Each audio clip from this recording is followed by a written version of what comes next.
Hello, this Ironhead 41. I've been tagged by Eat All the Birds and East Tennessee Prepper. If you don't know their channels, please check them out. They've got excellent channels. I'll try to leave a link down there. If I don't, it's spelled the way it sounds. Okay, I was tagged. If you found a $100 bill, what would you do with it? Well, it took me a little while to think, because you know, me and my wife, we're long-time preppers and long-term preppers, and we really got everything we need in order. So I didn't really think about what to do with this, and I thought maybe give it away, and I said, nah,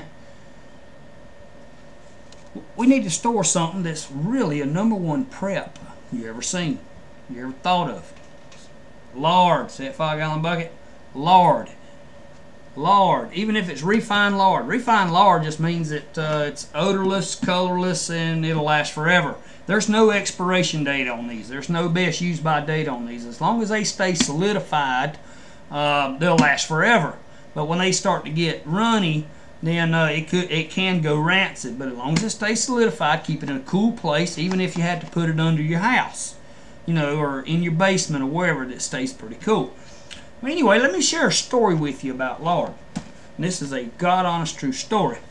About 3-4 years ago, I guess, we was having a New Year's party here in the man cave. And my daughter invited a bunch of her friends. And one of her friends was a lady. And when she came in, and after, you know, introduced ourselves and all that stuff, and they having a good time, you know, drinking some cold beer and shooting some pool, she asked what was in those totes. And I took her over there and showed her, and she started crying. And I said, you know, gal, what's wrong? Why are you crying? And she goes, well, y'all are doing a fantastic job as being preppers. And I've never even spoke to anybody before about prepping. And I said, what are you talking about? She said, well, I'm here on a work visa from Romania. And back in 1989, when the Iron Curtain fell, their country went all to pieces. You know, they became a sovereign nation, but it actually took 10 years after that for Romania to become to get their economics right.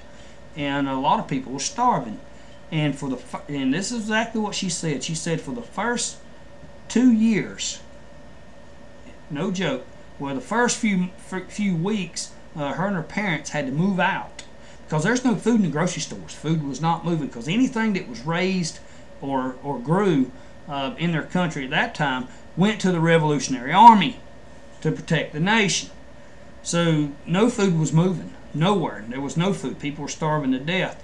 And they moved in with their grandmother. And their grandmother knew this was coming because of the pressure from Ronald Reagan for Gorbachev to take down the wall. Well, anyway, so her grandmother stored lard and flour, lots of it. #1 and 2 preps, #1 to have.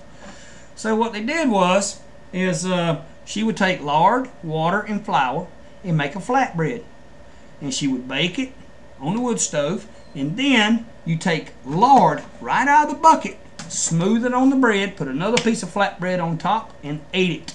You ate raw lard. And that's what she said. She said that that's what they lived on for the first 2 years until they created their democracy and their freedom and started becoming a capitalist nation.